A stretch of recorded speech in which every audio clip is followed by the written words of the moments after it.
finally the planets are aligning, with Trump freshly elected, with Gary Gensler, who is rumored to resign at the end of this month, with countless countries talking about Bitcoin strategic reserves, we are seeing history being made right now, right in front of us. A more decentralized world, or should I say a more blockchainized world. We will talk about that later. A world where finally governments are taking concrete actions to accept and to boost crypto. But this transformation comes with a lot of challenges and questions. So here I am today in Dallas, Texas. I've been invited to the North American Blockchain Summit, where key politicians from the US government and key players in the industry are meeting today. And I'll bring you with me. We'll have a look at what are the latest infos about regulation, mining, strategic reserves, taxes, the problem with decentralization we are having now, and a lot of other topics that will impact each and every one of us, even if you are not an American. I'm not an American myself. And it's starting right now. So let's get inside. Here we go. Thank you. Enjoy.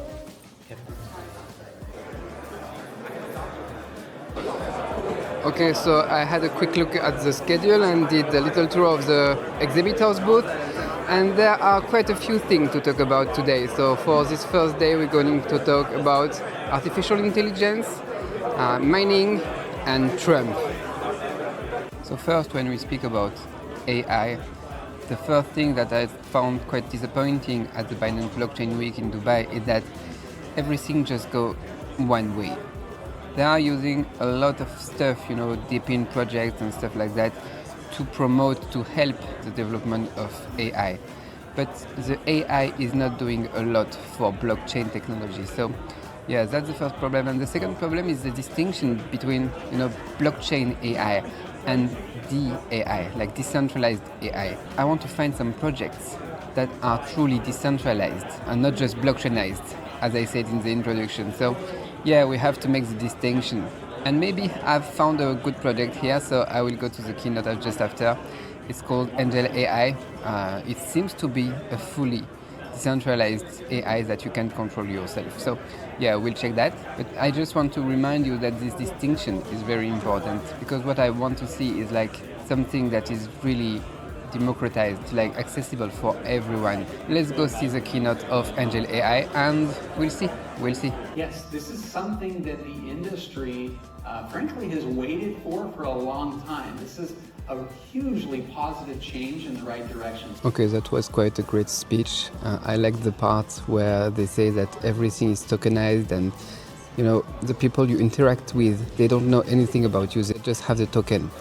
And they don't know what's your gender, what's your race, who you are. They just know what's your history and what's your assets.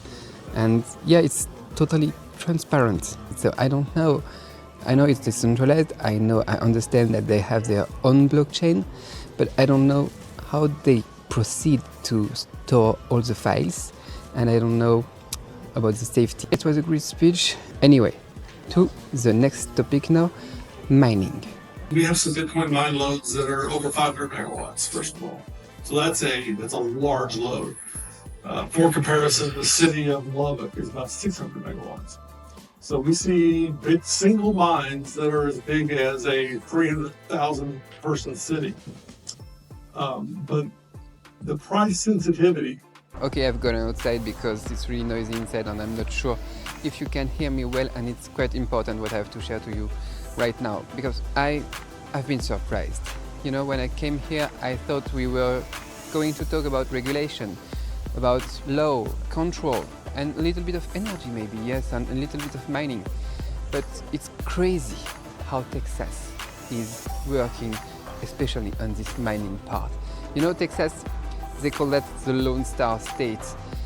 I think, yeah, they are really alone in the USA and in the world for what they are doing about mining now. So it's crazy. Texas, it's the 9th largest economy in the world if you take it like as a country. And during the last few days, I heard about mining too via Texas Governor Greg Abbott. He was always a great believer in Bitcoin, and this last days, what did he say? He announced that Texas is ready to become the home of cryptocurrency mining and that Texas should become the crypto capital of the world. So what's going on and why is it so crazy about mining here? Can they really manage to do that? Can they really compare, with Malaysia, with Ethiopia, with Russia? In short, yes, I think they can. How? How can they manage to do that? They have the infrastructure. They have a pro-crypto environment.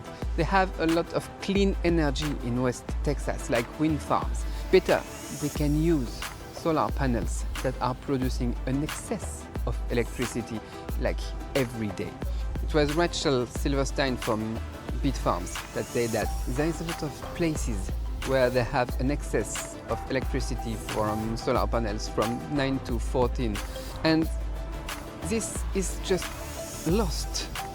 So yeah, she's telling everyone, sell your electricity to miners. But what is the problem here?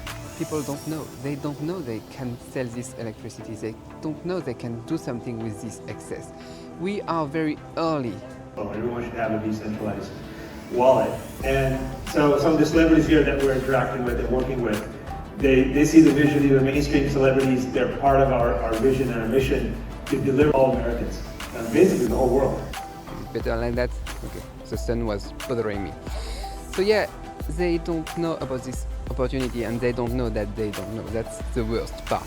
And even if it was not an excess of electricity, here, if you want to produce 1 Bitcoin, it's like 55K or something like that. It was like Bitcoin mining world company, someone from this company who told me that, and they can sell it, lately for like 95K, 94K. We had a new ATH this morning at 94K. So it's profitable anyway. But yeah, I think the main problem is that energy companies don't know they can do that. So they are starting to find out, and it's going crazy. So it will impact strongly the price of Bitcoin in the following years, I think. I met another guy who is from a gas company, but not from Texas, he's from Mississippi, and they have an excess of gas too in Mississippi. So what do? They sell their gas for electricity, and then they mine Bitcoin. It's crazy because they are not strong believers in Bitcoin. They don't believe, they don't believe in decentralization, they don't believe in whatever I talk about mostly, on my channel. They believe in return on investment. There was this guy too, who is a power grid manager.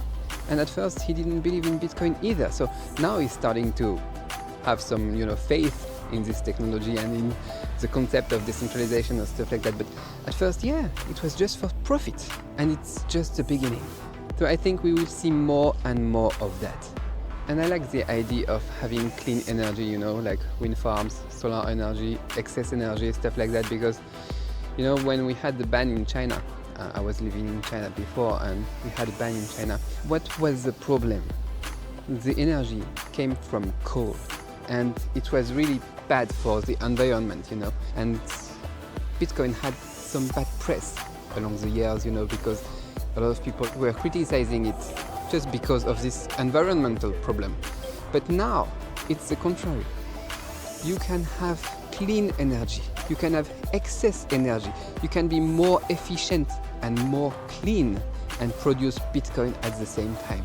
So yeah, there's really a clear shift happening now.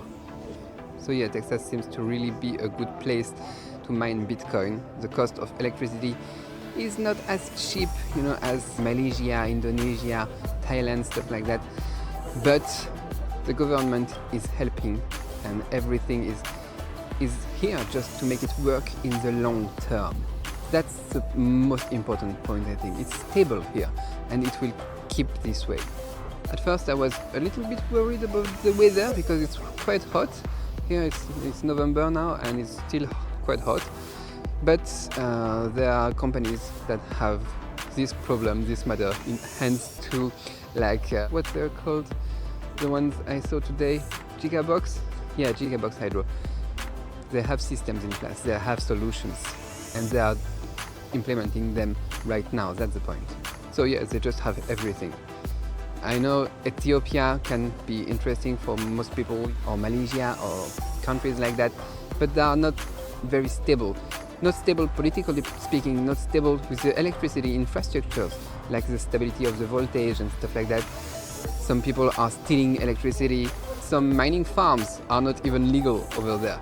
Here you can do everything legally and make profits.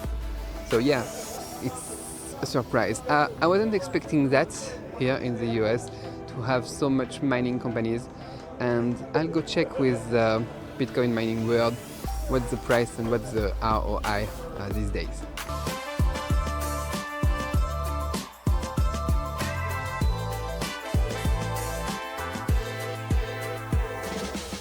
So here I'm at the Bitcoin mining world booth with John, and I will ask him a few questions. So I will give you the mic. Okay, sounds good. Can you please introduce your company quickly? All right, John Taylor with Bitcoin Mining World. We're an education-based marketing platform. So I had 3 questions for you.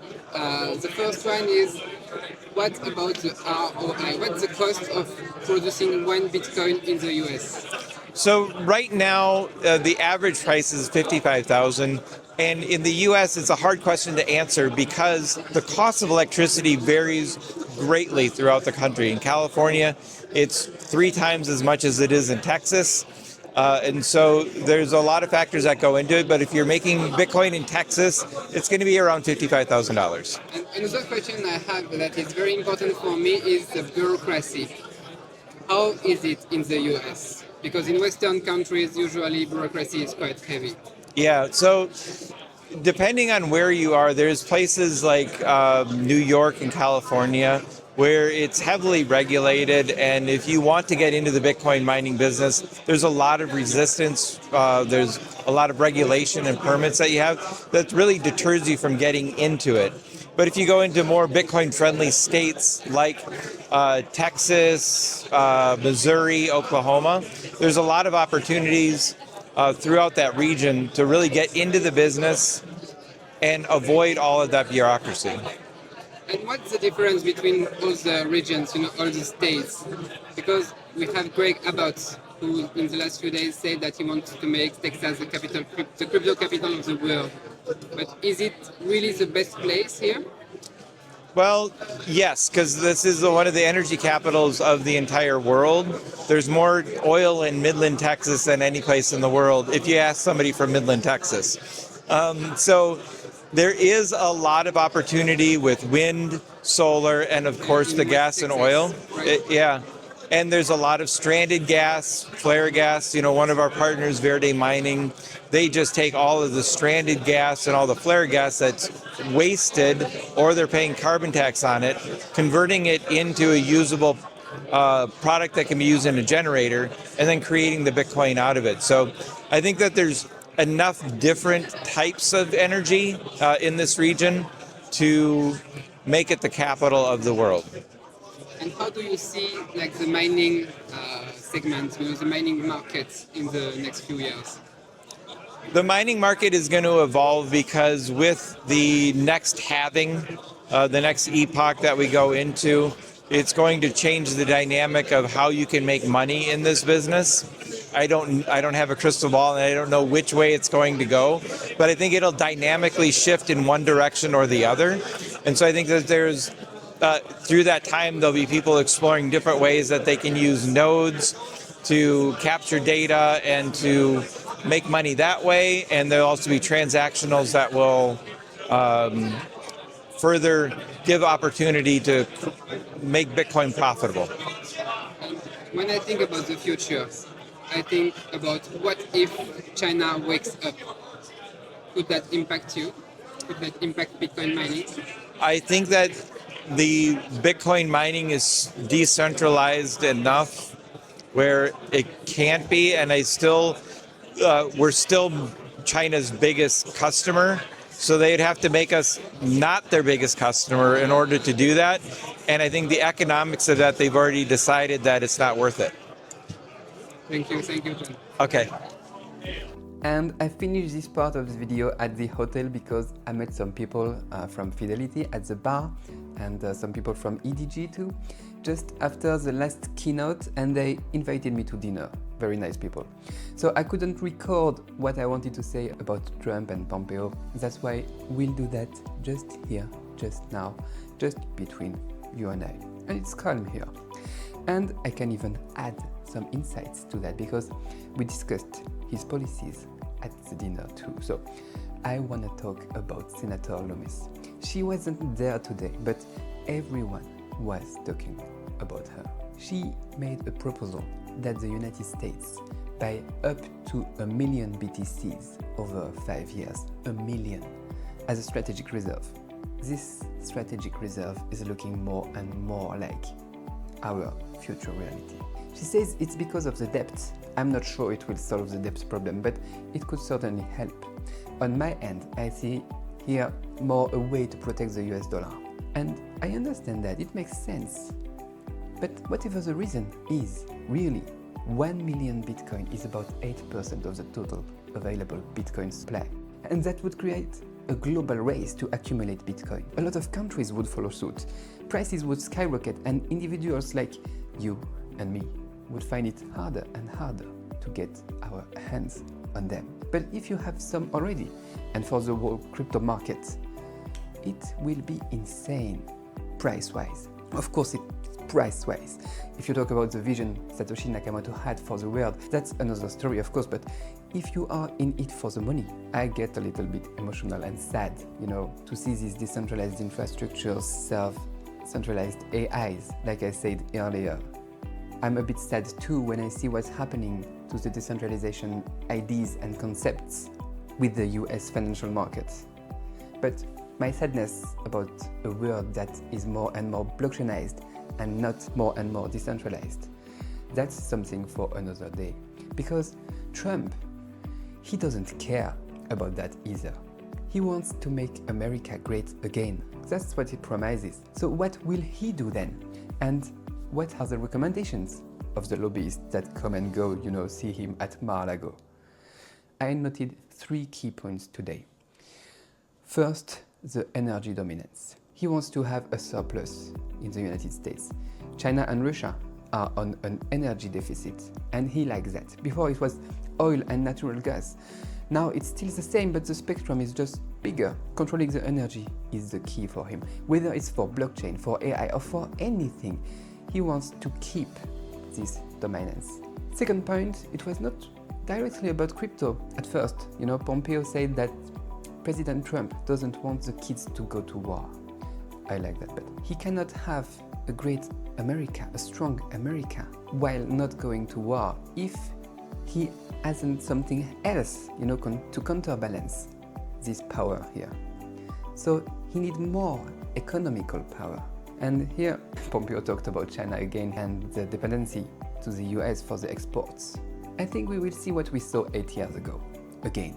And pressure can easily be applied to China with tariffs. Anyway, what's important here is that Trump wants no war. What does it mean for us, for the crypto community? It means we could see more stability for a few years. That would be very profitable for the crypto market. If we don't have a black swan event, like COVID, it could be insanely good. And third point is efficiency. A lot of things Pompeo said was about efficiency and deregulation. It made me think a lot about, DOGE, Department of Government Efficiency. When I hear Pompeo talking about Trump, I feel like I'm hearing Musk, They are really all in phase with that need for efficiency. So yeah, all in all, it was a great first day and it's very promising. And I learned a lot myself talking with American, oil and gas tycoons. That's not the kind of event I go to normally and the people, I speak to normally. So it was a great surprise. Anyway, it's late. I'm gonna go to sleep now and we'll continue tomorrow. I can't wait. We'll talk about the SEC, taxes and tracking, and maybe CBDCs, and what's gonna happen mid-long term to our beloved crypto market. Because Trump, it's just the beginning, and what he will do in the first 18 months is the most important part, and then we will have to wait for 4 years again. So what will happen after that, and what are the trends? We'll talk about that tomorrow. Good night.